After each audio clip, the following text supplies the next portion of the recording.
Olá, pessoal! Vamos conversar mais um pouco a respeito dos nossos alunos. Hoje eu quero discutir com vocês a questão dos pais. Então, nós que trabalhamos com os alunos da educação especial e inclusiva, nós temos também um enfrentamento bem grande em relação aos pais. Eu acho que todos vocês aí devem pensar, e como? Não é? Porque lidar com esses pais nem sempre é algo confortável, por vários fatores, não é? Nós temos dois tipos de pais: os que aceitam uma condição diferenciada do filho e aqueles que não aceitam. Só que dentro desse aceitar ou não, há uma outra subdivisão. Então, nós temos o modelo de pai que não aceita o filho com alguma deficiência ou com algum transtorno, e que ele quer, por não aceitar, que aquele filho tenha um desempenho normal. Um desempenho normal que eu digo, né, em relação a um desempenho igual aos outros. Isso está dentro do não aceitar. E também nós temos, dentro do não aceitar, aquele pai que menospreza 100% o desempenho da criança. Então, vamos pensar na questão de aluno, ele está no 4º ano e agora ele conseguiu escrever o nome inteiro. Para uma criança de 4º ano escrever o nome inteiro é pouco demais, a gente sabe disso, não é? Mas nós estamos falando de alunos com necessidades especiais, dentro dos transtornos das deficiências. Então, se agora ele consegue, no 4º ano, escrever o nome inteiro, é um sucesso para ele. E esse pai, por não aceitar muitas vezes, ele já não vê nada de bom nisso. E também nós vamos ter, dentro da aceitação, um complicador muito grande, que é: eu aceito essa deficiência do meu filho, e por aceitar, por acreditar tanto naquilo, eu não faço com que ele se desenvolva, eu protejo demais. A proteção em excesso não é por não aceitar, é por aceitar. A pessoa, o pai, ele sabe da necessidade do filho, ele aceita tanto que ele faz tudo por aquela criança. E no nosso trabalho isso é muito complicado, porque às vezes até a tarefa que a gente encaminha, esse pai faz, não é?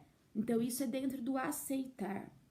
E um segundo ponto, dentro do aceitar também, é a questão de exigir demais. Exigir demais desse filho.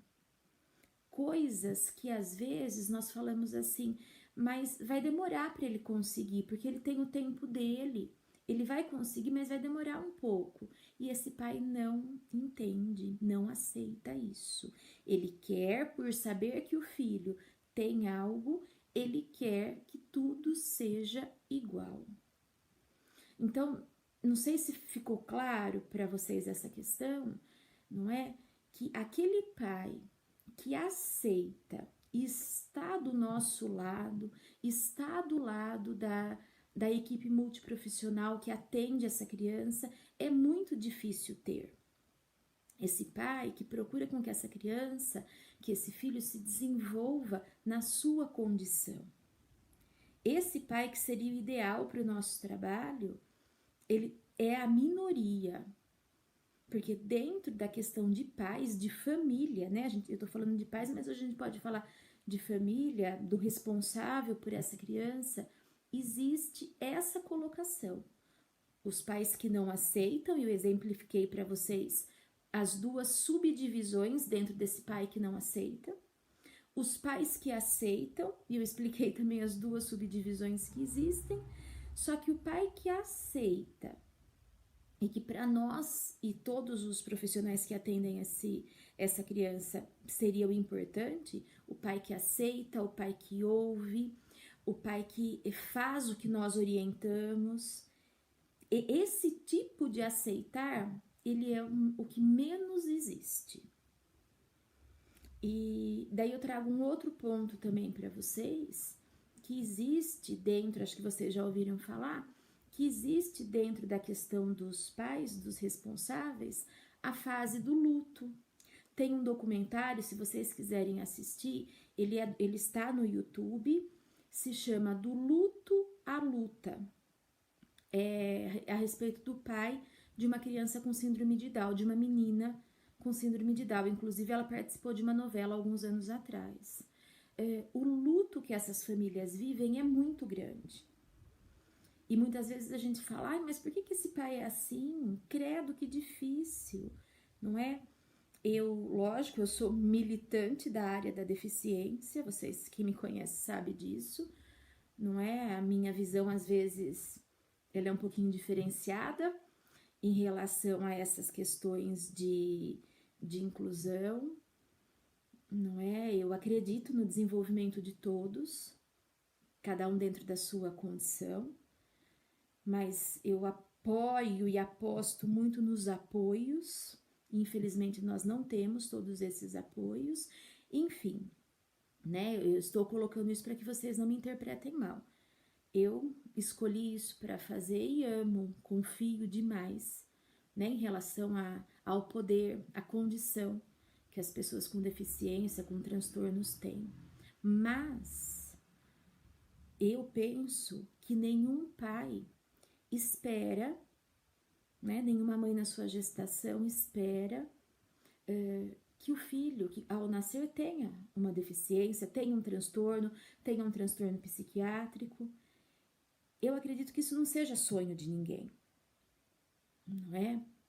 As famílias, a maioria das pessoas, eu acho que eu me colocaria no lugar também.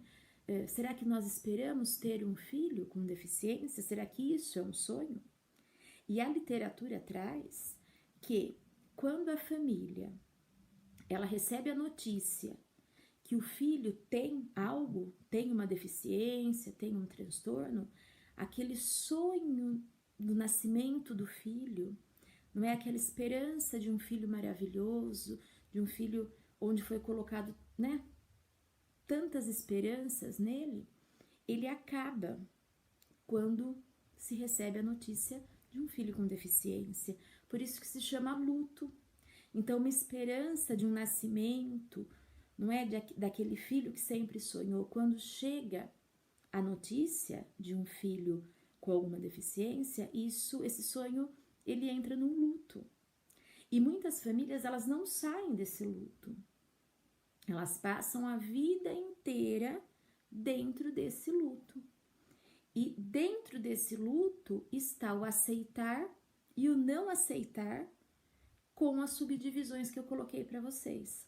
Essa família, ela só sai do luto quando realmente ela aceita essa criança. E aceitar essa criança é oferecer a ela os apoios que ela necessita, entender o limite, entender a condição, ouvir o que os profissionais da saúde e da educação trazem para essa família, para essa criança, fazer, atender esse tipo de solicitação. E nem que essa criança consiga escrever o nome inteiro ou ler, né, pequenas palavrinhas. E quando aqui eu falo de ler pequenas palavras, eu lembro muito bem da Valéria, tutora do Lucas, lá da escola Riso, né, que ela sempre fala, Raquel, agora ele tá lendo, né, agora ele está lendo, mas ele está no ensino médio. Mas não tem problema, agora ele está lendo. Então, os pais, né, eles realmente saem do luto quando esse reconhecimento começa a fazer parte da vida deles. Então, eu achei importante colocar para vocês um pouquinho em relação aos pais, não é? A dificuldade que nós temos em lidar com esses pais que não saíram do luto ainda. Claro que tudo existe um limite, a hora que chega, né, a extrapolar tudo isso, às vezes eles precisam sim ser chamados também a atenção, mas isso, quem trabalha na educação especial também tem que ter essa noção, também tem que procurar entender esses pais, porque Eu não gosto muito dessas questões que fazem chorar, que trazem emoção, esses exemplos de autoestima, tudo mais, mas enfim, né? Isso não é romantizar a situação, não. Isso é de fato algo que nós temos que pontuar no nosso trabalho, nos colocarmos no lugar desses pais, entendermos se será que eles já saíram do luto?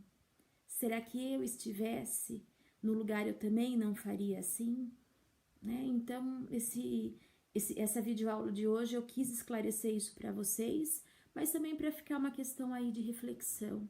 Eu lembro também de uma outra pessoa, a Conceição lá do Luiz Leite, que atende também, né?